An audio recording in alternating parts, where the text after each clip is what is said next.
পালা ব্রিজটা দেখার পর আমরা কিন্তু চলে এসেছিলাম পেশকে এই সুন্দর ভিউটা দেখতে। আর এখানে দাঁড়িয়ে সাডেন প্ল্যান হলো চল না যাই একটু চা খেয়ে আসি।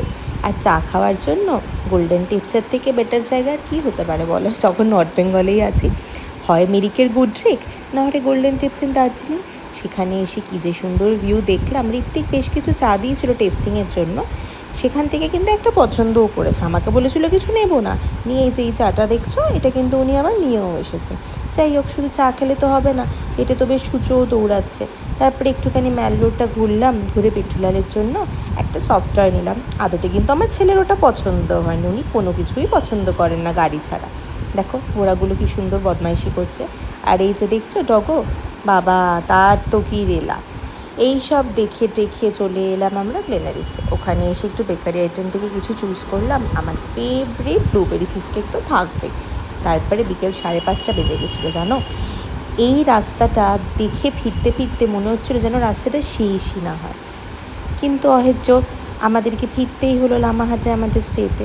সেখানে এসে ফ্রেশ হয়ে দুজনে মিলে খেলছিলাম একটুখানি লুডো। বললাম চল বসে দেখি কী বা করবো। তারপর ওরা দেখো সন্ধ্যাবেলার জন্য গরম গরম আলুর চপ চা কফি দিয়ে গেল। তবে আমি কিন্তু কিছুই খাইনি, আমার খেতে ইচ্ছাও করছিল না সেরকমভাবে কিছু। তারপর দুজনে মিলে একটুখানি মি টাইম কাট।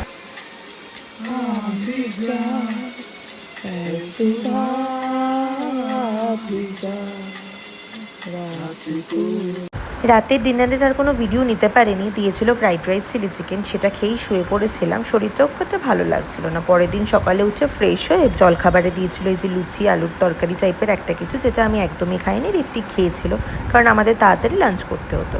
আর কি সুন্দর কিচেনটা দেখেছে। আমি জানো তো যেখানেই আসি সেখানেরই কিচেনের প্রতি একটা অবসেশন চলে আসে আমার, কে জানে কেন। এই যে দুপুরের খাবার জানো তো, ডাল ভাত আলু ভাজা মাছ ভাজা, আমি যে কি তৃপ্তি করে খেলাম। খেয়ে দিয়ে চলে এসেছিলাম শিলিগুড়ির উদ্দেশ্যে, কারণ এবার তো বাড়ি ফিরতেই হবে তাই না। আর ফ্রন্টে সিট পেয়ে সে কি খুশি আমাদের ঋত্বিক বাবু।